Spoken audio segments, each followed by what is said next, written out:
Good morning, RCS students, family, and staff. Today is Monday, February 22nd, 2021. And today we take a moment during Black History Month to honor another great Black American leader, John Lewis, who served in the U.S. House of Representatives from 1987 to 2020. John Lewis worked alongside Dr. Martin Luther King throughout the Civil Rights Movement. He passed away on July 17, 2020, at the age of 80. Yesterday would have been John Lewis's 81st birthday. John Lewis lived a life of service dedicated to the principles of our country.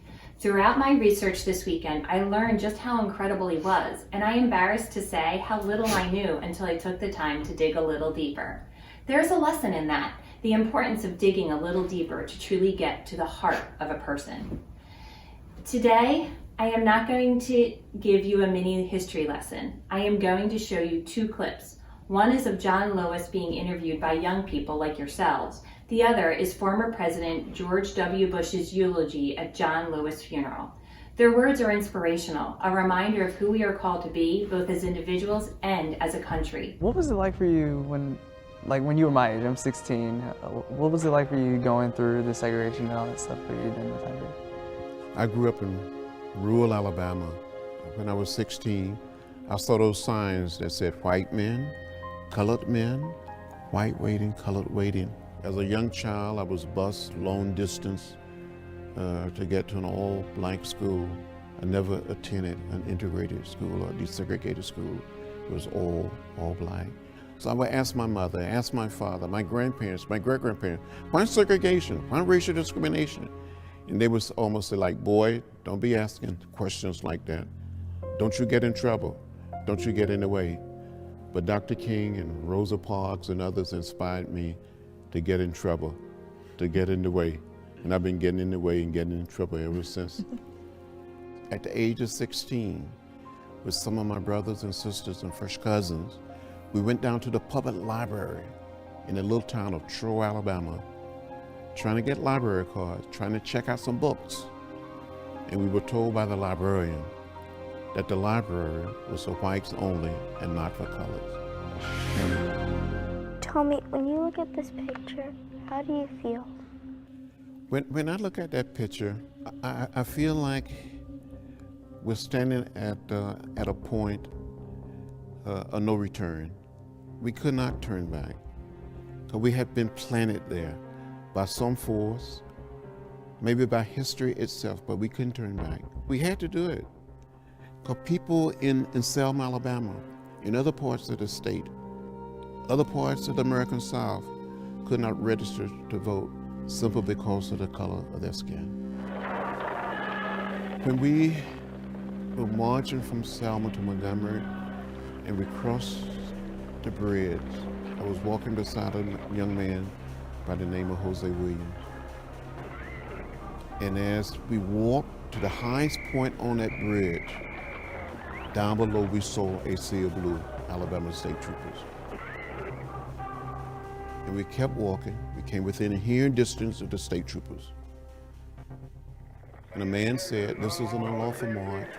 You have to disperse. You are ordered to disperse, go home, or go to your church. This march will not continue. And Jose said, "Major, give us a moment to kneel and pray." And the major said, "Troopers, advance."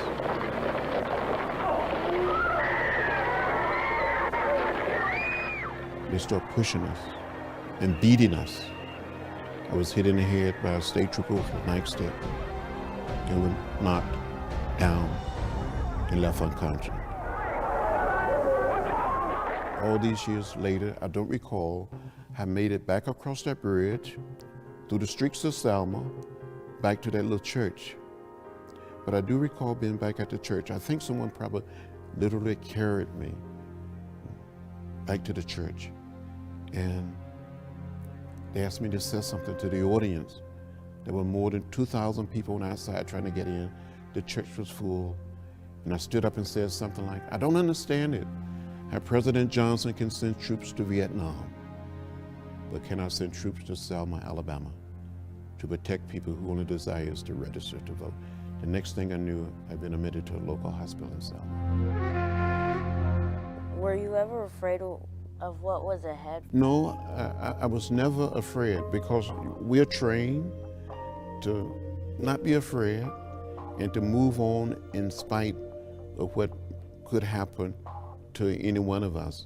I knew when I was sitting in or going on a freedom ride that I could be beaten, I could be killed, but I felt, and I think we all felt, that our cause was so right and so necessary that we have to move on in spite of it all.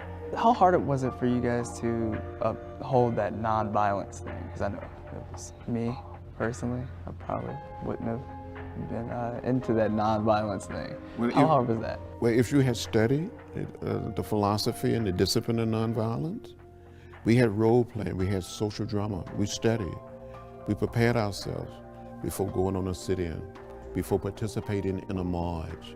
We became disciplined. We became believers in the philosophy of nonviolence. And when someone would spit on us, or pour hot water, hot coffee, or hot chocolate on us, or maybe try to put a cigarette out in our hair or down our back, we tried to take it. And we didn't strike back. That's what Gandhi taught us. Because we studied Gandhi, we studied what he attempted to do in South Africa, what he accomplished in India. We studied what Dr. King was doing in Montgomery.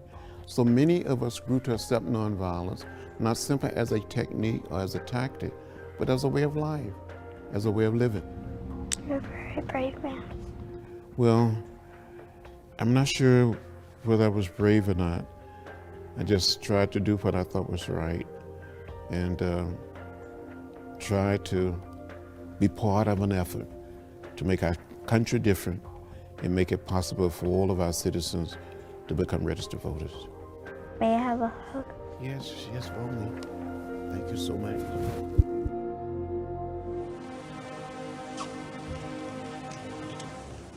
Good morning. Distinguished guest, John Miles, Lewis family and friends, Lauren, I thank you for inviting us to be here today. John's story began on a tiny farm in Troy, Alabama, a place so small, he said you could barely find it on the map. Dr. Weinach talked about the chickens. I did a little research. Every morning he would rise before the sun to tend to the flock of chickens. He loved those chickens. Already called to be a minister who took care of others, John fed them and tended to their every need, even their spiritual ones. For John baptized them, he married them, and he preached to them. When his parents claimed one for family supper, John refused to eat one of his flock. Going hungry was his first act of nonviolent protest. He also noted in later years that his first congregation of chickens listened to him more closely than some of his colleagues in Congress. John also thought that chickens were just a little more productive. At least they produced eggs, he said. From Troy to the sit-ins of Nashville, from the Freedom Rides to the March on Washington, from Freedom Summer to Selma, John Lewis always looked outward, not inward. He always thought of others. He always believed in preaching the gospel in word and in deed, insisting that hate and fear had to be answered with love and hope. John Lewis believed in the Lord. He believed in humanity, and he believed in America. He's been called an American saint, a believer willing to give up everything, even life itself, to bear witness to the truth that drove him all his life, that we could build a world of peace and justice, harmony and dignity and love. And the first crucial step on that journey was the recognition that all people are born in the image of God and carry a spark of the divine within them. Laura and I were privileged to see that spark in John up close. We worked with him to bring the National Museum of African American History and Culture to the Washington Mall. He was instrumental in the Emmett Till Unsolved Civil Rights Crimes Act, which I signed to seek resolution in cases where justice had been too long denied. And we will never forget joining him in Selma, Alabama for the 50th anniversary of his march across the Edmund Pettus Bridge, where we got to watch President Barack Obama thank John as one of his heroes.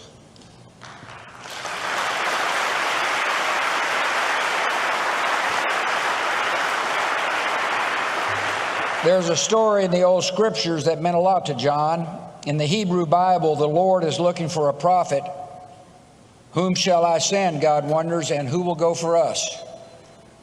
Isaiah answers, here am I, send me. John Lewis heard that call a long time ago in segregated Alabama, and he took up the work of the Lord through all his days. His lesson for us is that we must all keep ourselves open to the hearing the call of love, the call of service, and the call to sacrifice for others. Listen, John and I had our disagreements, of course. But in the America John Lewis fought for, and the America I believe in, differences of opinion are inevitable elements and evidence of democracy in action.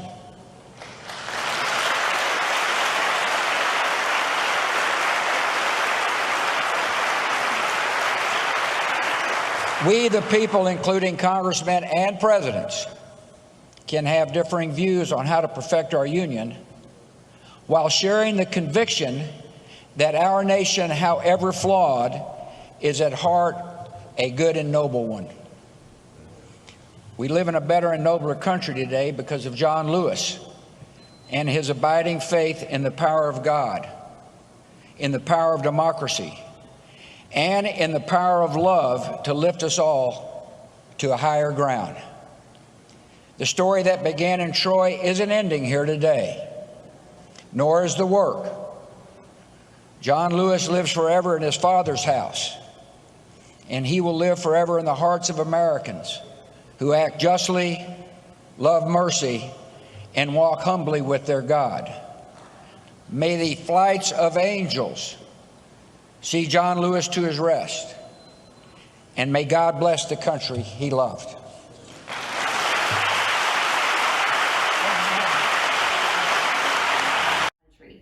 Today, let your prayer time be a reflection on a life well lived. What spoke to you most in the videos? Why? Many of the principles of our faith are present in these videos. Jesus reminded us of the good news of God's love. What good news did you hear in those videos today? God bless and have a really great Monday.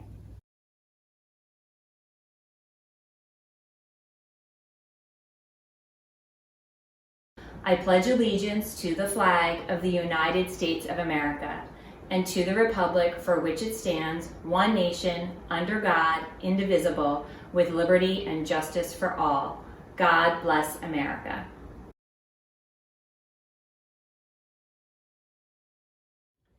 Firmly rooted in our belief in Jesus Christ, Resurrection Catholic School provides a faith-based environment that empowers students to fulfill their potential spiritually, intellectually, and socially. We offer a rigorous and challenging curriculum that enables students to achieve academic excellence through problem-solving, critical thinking, and collaboration. We prepare our students to become mindful leaders with an emphasis on understanding and compassion for others through community service and global stewardship.